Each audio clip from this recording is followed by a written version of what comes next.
Hello again, welcome to the boundary line. Bright blue skies at the Net Par Training Centre. You can see that it isn't. But Bill Quinn and Mike Ford are here. It's a big episode this, we've got a lot to get through. One thing this club prides itself on is its transparency and its immediate reaction to news. So we want to give you the full details of what has been a big 24 hours or so. You'll have seen the announcement that head coach Sean Long has left the club by mutual agreement. So Mike and Bill have very kindly agreed straight away to sit down just to discuss it. So let's get right into it. Mike, the announcement went out. We're recording this on a Wednesday. Hopefully you're watching it on a Thursday, maybe a Friday. The announcement went out on Tuesday, 6 o'clock, pretty much 15-20 minutes after the agreement was made and we got the news out. So the fans, of course, are wanting to know, why and what's gone on. So what can we tell them? Well, like any organisation, we've had a very extensive review of the season, and not just on the field but off the field. And we had that project of the Super League bid as well, where we altered recruitment, and you have internal reviews in your different departments. And we had a rugby one, and it was clear to the board that our ambitions are never to stop still, and we wanted to keep on improving, keep on taking the next step, and that's very much at the fore of our thinking when we have these reviews. So we went to Sean with plans to accelerate our on-field performances. Sean then went away to discuss or think about it for a while, and like everybody, everyone has a choice to make, and it didn't quite work for him. Okay. Our new vision of doing things. So we tried very hard to make it happen, but in the end, it was his choice, and we shook hands and parted company.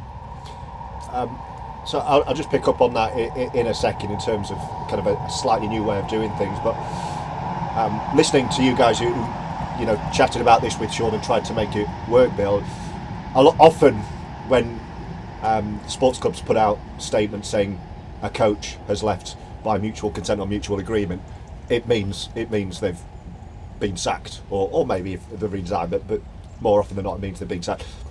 In this case, it's very much 100% mutual agreement. There was a discussion about moving on, and actually we've agreed not to move on. Yeah, I mean, as Mike sort of said there, our vision from when we took over the club is to move the club on in every department, in every way we can. Sometimes you have to do that at different times, in different ways. We've never stood still. We're always looking to be better, to go forward. We test ourselves, we test each other, we talk to each other, we push each other, we push everybody at the club. And I think that's why there's been such an aggressive progression that we've made so far. So we did a review, and sometimes you've got to do a review yourself as well, and you've got to say to yourself, well, hold on a minute, could I have done that better? Could I have done that differently? Have I made a mistake here? And of course, we're all human. So we then looked at, well, what can we do different? Because if you keep doing the same thing, you're going to get the same results.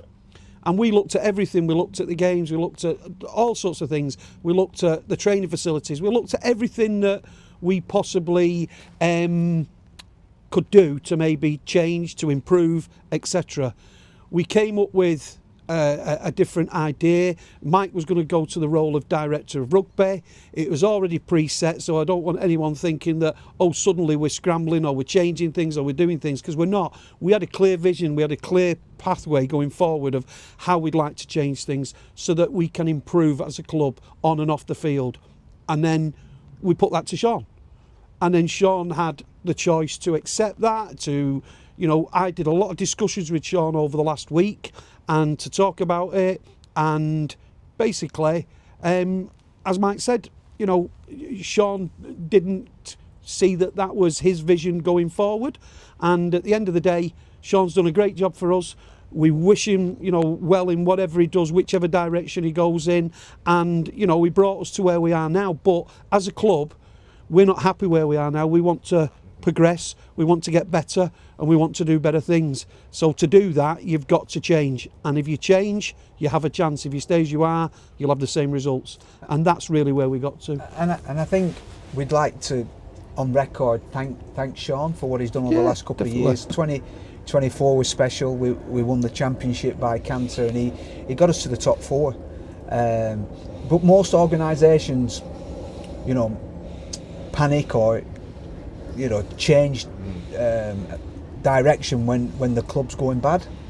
With the mindset of the board, we never stand still. You know, we never stand still, and we, you know, there's a little bit of me thinking 4th was a great finish, but also we should have done a lot better than 4th, and that hence why, you know, we're looking to accelerate our progression on the field now. We're not waiting for it to go pear-shaped, if you like, before we start. It's like the gas leak, innit? It's like you look for gas leaks before you have one. For the explosion. Before the explosion, yeah, and that's what we're doing. You know, a root and branch review we had, and yeah, we've got the gas leak. I wish you hadn't have said that. I've had the plumber around my house twice this week already. I've just about got it out of my head. What I'd also like to say, George, is as a club we've progressed off the field. So we brought in David Bottomley, who's doing a good job on the commercial side of things, and that's taken a lot of pressure off. We've then brought in Jack to do the sales and everything else, and we brought in Michelle, you know, Casey's on board. We've really sort of not just ramped it up, you know, on the field, we've ramped it up off the field. So that was what sort of gave us the vision that Mike's forte, and, you know, with Mike's pedigree and ability, we're in a very fortunate position because, you know, not many clubs have got that, and we have, and we're lucky to have that. So Mike and Sean, I thought, worked absolutely fantastic together all the time, discussing, talking, and that was the benefit of the club.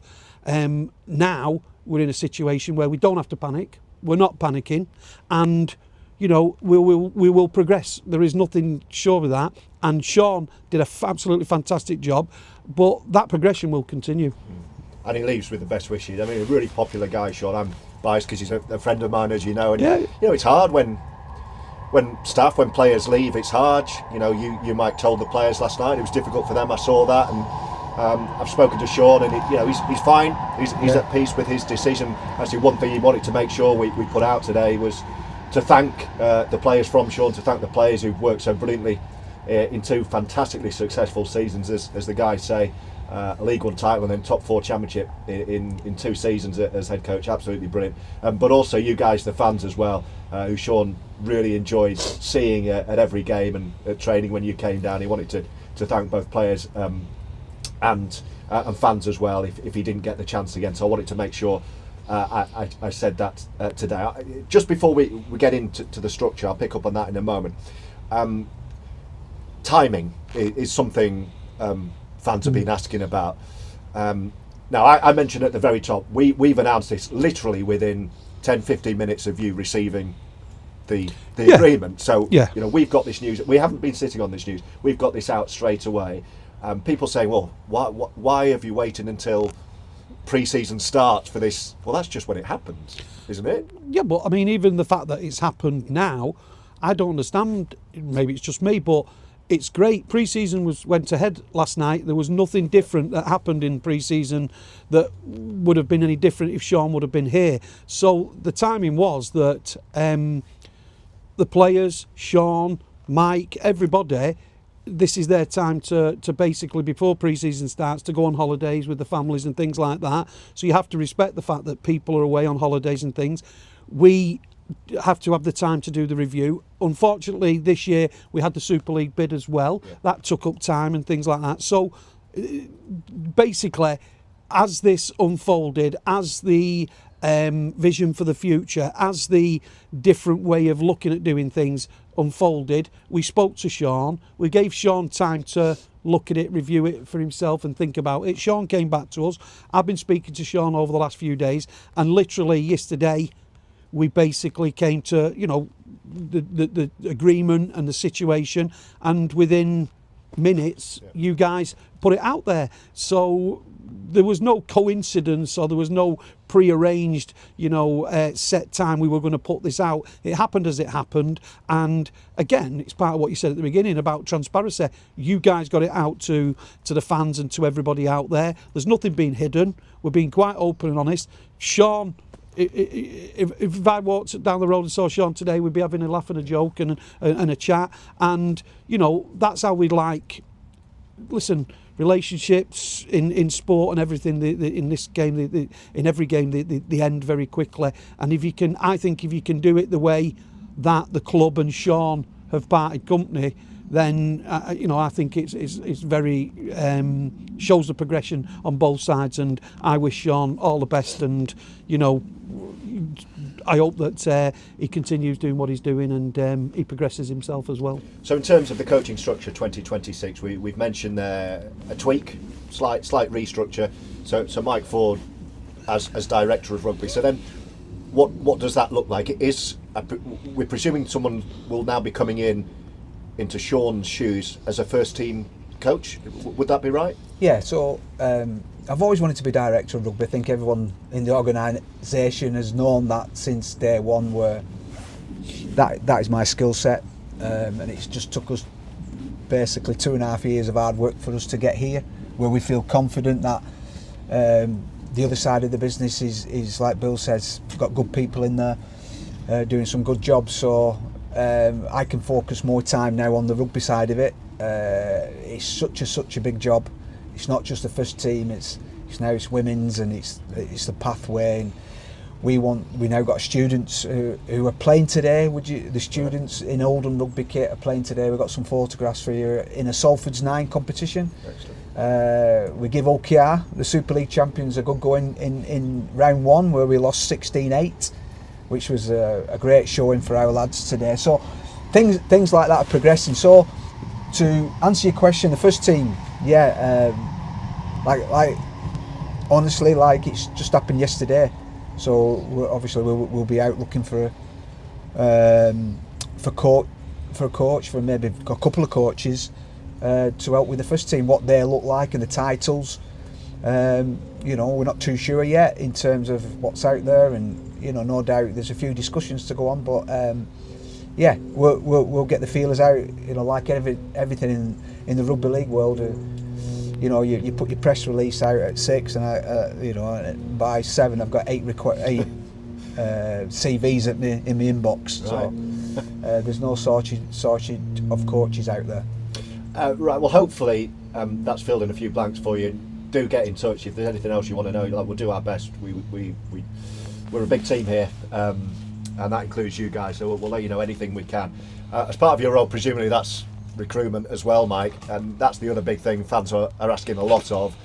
Where are we with new signings now? We're hoping to have a couple to announce. Might. Hoping to have a couple announced this week. We'll have a couple. Yeah. So how are we looking from that? Yeah, we're looking good. There's a couple that we're going to announce, new ones. Yeah. A couple of guys who we've not announced yet from last year. A couple of guys who the fans I think will be pleased with, who are coming on season-long loans with us. Okay. So there's 6 there that I can think of straight away. We're nearly complete. We're nearly complete of a 26-27 man squad. So yeah, it's going. I never panicked, because over the last 2 years, the players are always available. The players always become available. You just make sure that you take your time and get the right character first and foremost. So we've done that. It'll be a much younger squad than last year. Right. And so, with that brings energy, doesn't it, and desire and hunger. So, I'm really excited about our recruitment and what we could do next year. And the other point which we brought up last time, Bill, any clearer in knowing who we're going to be playing and when in 2026? There's a lot that's out of our hands. We're talking about the plans we're making, but we're waiting on a lot as well, like all the other clubs are. Yeah, apart from one, possibly 2 teams, the way the pendulum is that the RFL have put together, I think we know exactly who we're playing. So, yeah, I mean, looking at that pendulum and everything else, I think the fans are going to be excited with the teams that we're playing, and it's going to be tough. Don't get me wrong, it is going to be tough, but with what we're doing, with the plans, with the recruitment, with everything, I'm excited. I'm excited about it. I'm just as excited now for the start as what I was at the beginning, and I think it's going to be a really good season, and we'll be challenging because we always are. I don't care. If we were going into Super League, I'd say we'd be challenging, because we don't not challenge. Yeah. Not at this club. You know what I mean? That's the way we are. We'll be challenging. I'm really conscious of how dark it's getting so quickly, so let's just do any other business. You won an award, or your Total won an award, Bill. Yeah, we did. Quite a prestigious global one, if I'm not mistaken. What was it? It Nashville, was Tennessee? World's best, isn't it? World's best demolition contractor for a particular project that we've just done, and the pleasing things was that we beat the Canadians and the Americans, and it was actually handed out in Nashville, Tennessee. Wow. You didn't go, though? No, I don't like the Americans. No, sorry. Frightened of Donald Trump. That's a meeting of minds I'd like to see. Yeah, but no, so I mean, I'm so proud of my company. 35 years that I've been working for myself, and you can't get better than being sort of classed as the world's best for doing something. You know what I mean? So yeah, we only need to make Oldham the world's best, and then I'll have done my job. It's not a bad goal, that. Well, many congratulations. Well We're very proud of the successes of all of the sponsors and partners we have. I want to mention Benidorm Bash as well, Mike, which from a rugby point of view will be quite a key aspect of the build up to the new campaign, because that's early in January. We're envisioning starting in January, aren't we? So. Yeah, so the one thing that is set in stone is the start of the season, which is the week after we play Castleford in Benidorm. That's a Saturday game, so that'll be the 10th of January, but on the 18th we believe is the first league game of the season. That's week early, after really I think it'll be the Challenge Cup. Wow. So it is early, but the season's finishing earlier, because of the World Cup at the end of the year, and I think the league fixtures are 24 this year, not 26 like they were last year. So there's a couple of fixtures less for us there. So so yeah, it's creeping up on us really, really quickly. So we need a really, really good pre-season. We started on Tuesday night into the torrential, last night, weren't it, in torrential downpour.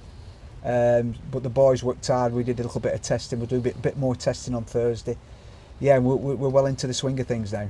And on Benidorm Bash, that's the rugby side of it, but it's important for our fans to get involved in this as well. We've put out some club travel packages, which I know some of you have taken advantage of already, but it's really important from a business side of things that the fans get on board with this too, Bill. Yeah, definitely. I mean, we need as many fans out there as possible from a financial point of view with the trip.